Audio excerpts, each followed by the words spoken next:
안녕하세요. 박사언니 윤혜진입니다. 오늘은 마음의 안정감에 대해서 조금 이야기를 해보려고 해요. 네, 저도 되게 마음이 불안정하고 불안감이 되게 높았는데 어느 날 보니까 좀 그런 불안감들이 좀 많이 없어진 것 같은 그런 느낌이 들더라고요. 네, 그 마음의 안정감이라는 게 이제 반대로 보면 이 불안감이 그만큼 낮아졌다는 거니까요. 이 불안감이 완전히 없어질 순 없어도 그래도 예전보다는 이 불안감이 좀 많이 낮아진 것 같고 이 불안감이 갑자기 이렇게 막 올라갈 때가 예전보다 많이 줄어들었던 것 같아요. 그 말은 다시 바꿔서 얘기하자면 그만큼 이제 마음의 안정감이 조금 늘었고 마음이 안정적일 때가 조금 그 빈도가 더 높아졌다? 이렇게 말씀을 드릴 수도 있겠죠. 네, 그래서 이제 이런 부분들을 좀 어떻게 제가 해결을 해왔나, 그리고 어떻게 해결하면 좋을까, 이런 부분에 대해서 오늘 조금 말씀을 드리면 좋겠다고 생각을 했어요. 불안감이 높다는 거는 이런 잡생각들이 되게 많이 일어난다는 의미인 거잖아요. 사람이 모든 생각을 다 통제할 수는 없어도 그래도 이런 잡생각들이 또 너무 많이 나는 거는 좀 괴로운 일이니까요. 그리고 이런 것들이 떠올랐을 때 바로 거기에서 이렇게 빠져나올 수 있는 게 아니라 거기를 한참 헤매다 보면 이제 빠져나와야겠다는 생각을 하기도 힘들고요. 그리고 그 과정에서 감정을 좀 소모할 때도 많다 보니까 그러면서 사람이 되게 많이 좀 기진맥진해지기도 하고요. 네, 이렇게 불안감이 높아지면 이제 그만큼 마음이 점점 안정감이 떨어지게 되는 이제 그런 순환고리가 좀 있는 것 같아요. 네, 그래서 제가 최근에 뭐 여러 가지 이런 동영상들을 보다 보니까 이런 잡생각이나 뭐 불안감 이런 것들이 이제 자신의 잠재의식, 무의식 이런 것과 이제 관련이 되게 많다 이렇게 얘기를 하더라고요. 네, 이런 거는 뭐 요즘에는 좀 약간 상식같이 좀 많이 서로 공유된 부분이 있죠. 제가 최근에 봤던 여러 무의식에 관련된 동영상들, 뭐 무의식이 어떻게, 이런 무의식들을 어떻게 정화하느냐, 또 무의식에서 왜 이런 것들이 뭐 발생하고 이렇게 없어지지 않느냐, 이런 다양한 것들을 이렇게 보다 보니까 좀 공통된 점들이 이런 무의식이 잠자기 전이나 우리가 일어난 직후에 무엇을 하느냐에 대한 그런 영향을 많이 받는다 그러더라고요. 잠자기 직전에 어떤 생각을 하느냐. 그래서 잠자기 전에 뭐 되게 뭐 좋은 생각을 하는 게 좋다. 뭐 잠자기 전에 핸드폰을 보는 건 좀 좋지 않다. 뭐 이런 여러 가지 이야기들을 이렇게 좀 봤고요. 그리고 일어난 직후에도 핸드폰을 바로 켜거나 어제 있었던 뭐 나쁜 일들을 또 기억을 하는 것보단 뭔가 이렇게 생산적인 자신을 리셋할 수 있는 이런 것들을 하는 게 좋다. 이런 영상들을 좀 여러 군데에서 봤어요. 네.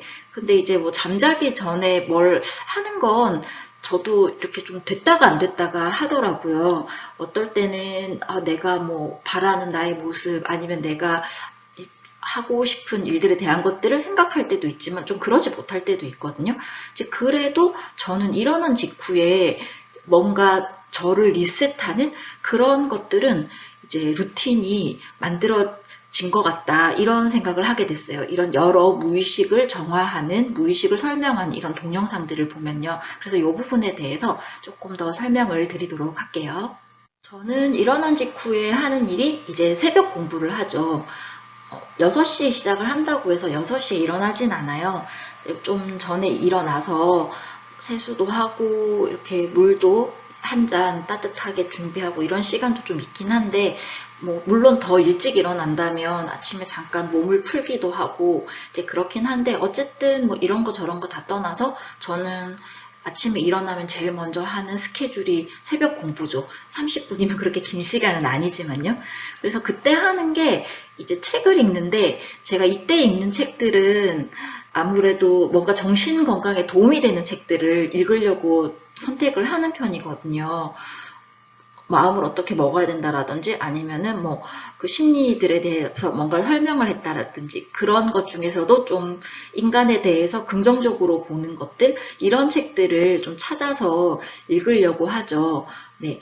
그리고 그게 하루에 정해진 분량이 있어요. 한 5장 정도를 읽는데, 이제 이거를 꾸준히 읽으면 한 뭐 200페이지, 300페이지 되는 책이어도 그게 이렇게 장수를 이렇게 나눠보면 그래도 어쨌든 일정 기간이면 한 권씩 이제 읽게 되죠. 네, 이런 책을 읽고 그 다음에 그날 할 일을 다이어리를 저는 아침에 쓰거든요. 그거를 뭐 그날 할 일이나 뭐 그날 떠오르는 생각들, 내 마음이나 어떤 삶에 대한 태도 이런 것들에 대해서 내 일에 대한 자세 이런 생각들이 떠오르면 이제 그런 것들을 정리하고 또 그 다음에 제가 지금 하고 있는 연구나 예를 들어서 어떤 강의를 하고 있다면 그런 것들에 대한 생각이나 어떤 방향으로 해야겠다 이런 기타 아이디어들을 정리를 하는데요. 네, 30분이니까 그렇게 많이 하지는 못해요. 예전에 2시간씩 공부를 할 때보다 연구나 이런 것들이 진도를 많이 나가진 못하거든요. 그래도 요렇게 하는 것 자체가 제가 그날 하루를 새롭게 세팅하는 효과가 있는 것 같더라고요. 이제 저는 이런 거를 생각지도 못하고 그냥 연구에 대한 제가 그 전에는 한참 이렇게 박사 과정하고 있고 논문 써야 하고 했으니까 이제 그런 것들이 잘 틀이 잡히지 않으니까 어떻게 할까 되게 고민하다가 했던 것이 이제 새벽 일정 시간을 이제 딱 자리에 앉아가지고 공부를 하는 거였는데 이게 하다 보니까 이제 이런 식으로 뭔가 전날의 흐름과 분리해서 오늘을 새로 시작하게 되는 이런 습관이 된 것 같아요. 그래서 요즘에도 이거를 놓치기는 싫더라고요. 그래서 지금도 정말 웬만큼 어떤 일이 있지 않은 이상은 꾸준히 또 하게 되는 뭐 그런 이유가 되는 것 같아요. 가끔은 들어오시는 분이 거의 없기도 하고 또 어떨 때는 또 몇 분 들어오시기도 하고 이게 들쑥날쑥하긴 한데 이제 그런 것들이 중요한 게 아니라 가장 중요한 것은 제가 저와의 첫 만남을 그렇게 시작을 하게 되는 것.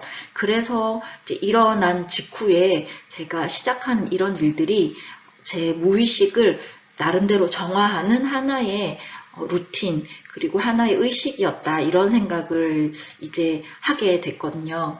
그래서 여러분들께 드리고 싶은 말씀은 아침에 일어나서 뭔가 개인적으로 생각을 정리하거나 아니면 새로운 좋은 아이디어나 이야기를 자신에게 넣는 그 시간을 조금이라도 가지면 좋겠다는 생각을 했어요. 근데 물론 전날의 일이 너무 많거나 너무 힘들거나 해서 이런 시간을 또 낸다는 게 되게 어렵다라고 생각을 할 수도 있지만 짧은 시간도 괜찮거든요. 한 10분 정도. 그래서 정말 딱 시간을 정해놓고 그 시간에 내가 어떤 책을 한 2장만 읽어도 돼요. 5장씩 이렇게 읽지 않아도 3장 이렇게만 읽어도 되고 다이어리를 길게 쓰지 않고 정말 한 2-3줄만 오늘 하루가 조금 더 오늘 하루도 새롭게 행복하기 시작했으면 좋겠다 이런 바람이라도 쓴다면 되게 뭔가 좀 새롭게 하루를 시작할 수 있는 좋은 습관이 될 수 있을 것 같아서 오늘 이렇게 한번 얘기를 정리를 해봤습니다. 네, 제가 드린 말씀이 조금이라도 참고가 되었으면 좋겠어요. 물론 잘 아시는 이야기실 수도 있고 또 이미 실천하시고 계시는 분들도 있을 것 같아서 약간 사족이 될 수도 있을 것 같다는 생각은 하는데 그래도 이런 얘기를 한번 나눠보면 좋겠다는 생각을 오늘 하게 되어서 정리를 하게 되었습니다. 네, 제 이야기 들어주셔서 감사합니다.